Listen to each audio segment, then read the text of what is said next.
Bien, con el gusto de volver a saludarle. Hoy nos acompaña en cabina el senador de la República, Adrián Rivera Pérez, a quien usted seguramente ha visto con mucha actividad en los últimos meses. Primero porque está como secretario de la mesa directiva del Senado de la República, además de haber generado la labor partidista, que esa no te es ajena, Adrián. Yo tengo entendido que siempre ha de responder uno cuando hay congruencia, cuando hay doctrina, a los principios partidistas.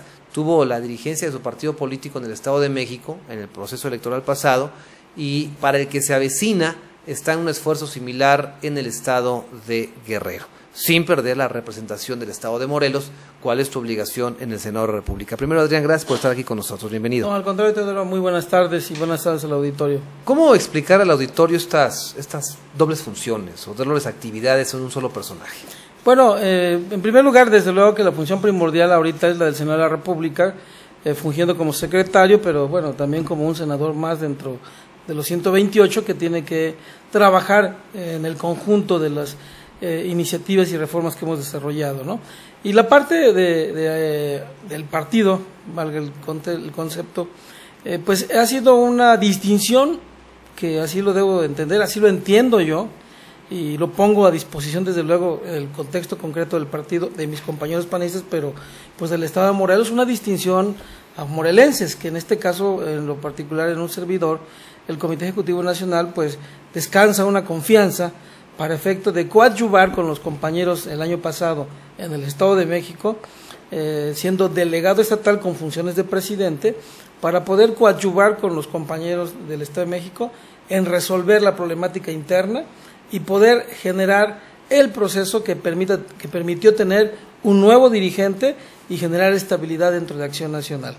Y posterior a ello, bueno, regresé a mis funciones normales que venía desarrollando, y esta confianza se repite todavía yo lo percibo así, pues con mayor gusto, ¿verdad? Y para un servidor y para quien represento, que es el Estado de Morelos, de solicitar nuevamente el trabajo político partidista en el Estado de Guerrero, con el mismo fin. Aquí todavía un poquito más largo, porque el proceso es elegir consejo estatal, integrar su consejo estatal que no tiene ahora el Estado de Guerrero, y este consejo elegir el nuevo dirigente en el Estado de Guerrero, con la inquietud, como en el Estado de México, de consolidar el partido, mientras las instancias partidistas... O de verlo nacer en alguna forma de ver las cosas, ¿no, Adrián? Bueno, digo, siendo honesto, tienes razón, la verdad hay una posición incipiente de Acción Nacional, desafortunadamente no ha sido la mejor en Guerrero, pero yo acepto el concepto que acabas de ocupar.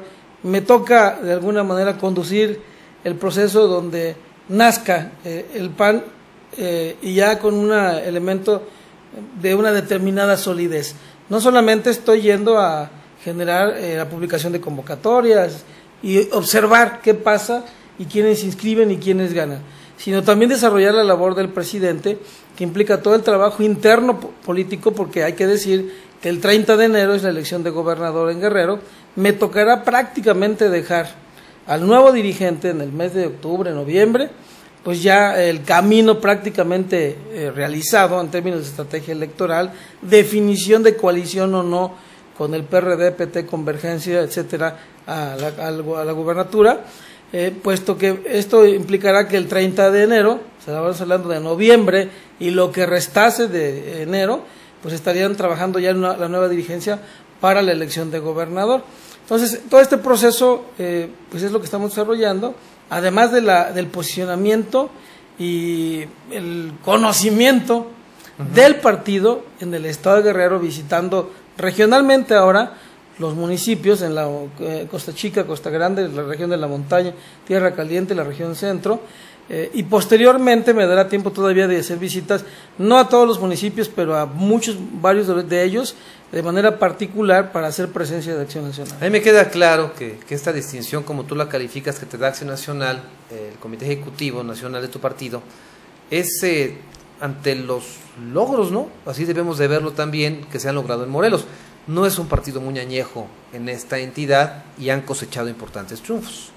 Pues sí, debo decirlo, no sería correcto que yo lo dijera, pero simplemente hacer el comentario de que el tiempo que estuve como presidente se entregaron frutos, y no solamente ¿Qué fue de qué periodo a qué periodo? Del 94 al 2001, que fueron no solamente consolidar el partido, llevarlo de 5 estructuras municipales a 31 estructuras municipales y lograr las primeras triunfos electorales como las presidencias municipales de Cuernavaca y Emiliano Zapata, y posteriormente culminar con la gubernatura, desde luego entendiendo todo el contexto, pero dentro del periodo que corresponde, y tener un partido estable permanentemente. En las dirigencias todavía me tocó de Carlos Castillo Peraza y de Felipe Calderón, mantener un partido estable, ¿no? Incluso yo les decía a mis dirigentes nacionales, estos dos que he mencionado en algún momento, que parecía que habría que armar una bronca interna para que nos hicieran caso, ¿no? Porque era muy tranquilo hablar de Morelos, porque pues no había problemas internos, cuando en Puebla, en Sonora, en otros estados donde se generaban conflictos internos, había aparentemente una tensión mayor del nacional. Pero desde luego que debo de decirlo, ha habido resultados, y los resultados del Estado de México pues seguramente hicieron pensar al nacional en volver a pedirme esta posibilidad de trabajar en Guerrero, y con gusto lo he hecho. Debo decir que es temporal, no es definitivo. Claro, eso nos queda claro. No hay una inquietud. Están aprovechando tu experiencia y conocimiento en el trabajo partidista para que puedas en un momento dado sentar las bases en el estado de Guerrero. Así es. El trabajo de senador, que es lo que nos corresponde exigirte como habitantes y residentes de este estado. ¿Qué le has aportado? ¿Qué hace en la hechura de las leyes o con tu voto, Adrián? Estoy platicando con Adrián Rivera Pérez, senador de la República, representante de Morelos, que beneficia a nuestro estado directamente. Mira, para efecto del trabajo de senador, como secretario de la mesa directiva, hasta el mes de, estamos hablando del mes de febrero, en el mes de febrero, se aprueba una modificación a la ley orgánica del Congreso, donde los secretarios y los vicepresidentes pueden ya participar en comisiones. Hasta antes de febrero de este año, cuando tú llegabas a ser secretario o vicepresidente, no participabas en ninguna comisión. Luego entonces tu labor se circunscribía precisamente a llevar junto con el presidente todo el proceso de la sesión, el orden del día previa, la revisión de las actas, la publicación de la Gaceta y el estar generando el proceso legislativo para enviarlo a la Cámara de Diputados cuando sea de origen la del Senado, o recibir de la Cámara de Diputados cuando es origen la de Diputados, y darle el trámite correspondiente. Que eso en sí arrebata ¿cuántas horas del día? Absolutamente, digo, simplemente por decir algo, hay, no sé, 1000 iniciativas que todavía están en proceso, ¿no?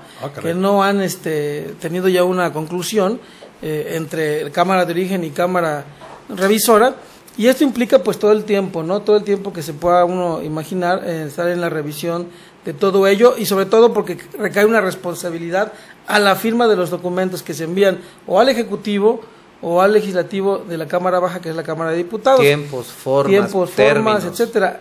Hay que hacer una revisión previa de la orden del día, y por decirte algo, el orden del día se cierra la recepción de documentos a las 6 de la tarde del día anterior a la sesión. Luego entonces te queda, cuando tienes ya el orden del día último, es a las 12 de la noche. Ya en ese contexto, bueno, de manera cibernética recibes esto, pero hay que revisarlo y estar en comunicación con servicios parlamentarios por si hubiera un tema o una iniciativa, un acuerdo que no está contemplado o que no está permitido que se suba por acuerdo de la mesa directiva o de la Junta de Coordinación. Toda esta labor pues implicaba la de secretarios, pero también nos impedía poder estar en el debate de temas importantes en comisiones, y finalmente que no votar en el pleno en su momento. No votar, no, desde luego, que no votar en el pleno, eso no se evita. Se aprueba esta iniciativa y entonces ya participamos. A partir de entonces yo participo en la Comisión de Gobernación, en la Comisión de Educación y en la Comisión de Desarrollo Social. Sin embargo, independientemente de estas comisiones, sí puedo iniciar leyes, y he propuesto una modificación a la Ley de Coordinación Fiscal para que se pueda crear el Fondo Noveno de la Ley de Coordinación Fiscal, donde que refiere específicamente y de manera muy práctica para que recursos económicos de la Federación vengan directamente a los municipios en materia de seguridad, tema hoy tan importante. Sin pasar por el Estado. Porque hemos descubierto que los dos fondos que existen para entidades federativas y para seguridad pública estatalmente se manda por forma de distribución a cada estado, pero llega a las arcas estatales. y no hay una definición en donde haya una fórmula o una disposición donde obligue como tal a que se distribuyan